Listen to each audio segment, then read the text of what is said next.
Мамлекет үй бүлөдөн куралат деген кеп бар элибизде. Ал эми казак туугандарыбызда отан отбасынан башталат деп айткан жери бар. Далашыбызга бүгүнкү күндө 21-кылым алай дүлөй ушундук заман болуп атат. Бүгүнкү күндө мамлекеттин эң чоң көйгөйү балким жарылган ТЭЦ эмес, балким токтогул КЭС эмес, андан да чоң көйгөй билинбеген үй бүлө. Ажырашуулар, бирин-бирин түшүнбөө, анан барып аял кишилердин психологко кайрылуусу, ушундай заман болуп атат эми. Анан көбүнчө эркек кишилердин дагы үнү чыкпай калып атканын мен билип атам бүгүнкү коомдо.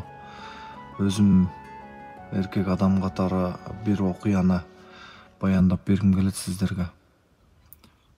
Бул жай гана өз көзүм менен көрдүм, кош карегим менен. Бир эки эженин диалогу да. Экөө келип отурду, экөөнүн тең маанайы сузда.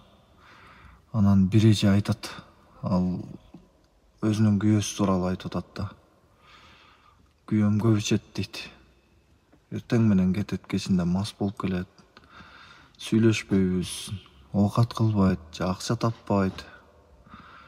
Же мени эркелетпейт, же балдарына көңүл бөлбөйт деген сыяктуу арманын айтып.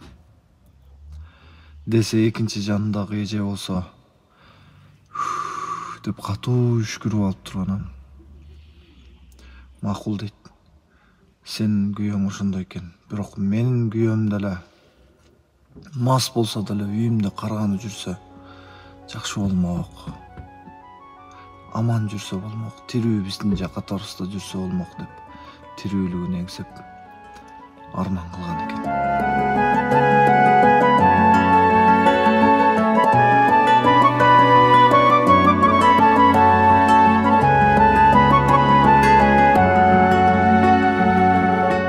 Жашооңо кээде түн түшөт, жактырбай баары түртүшөт.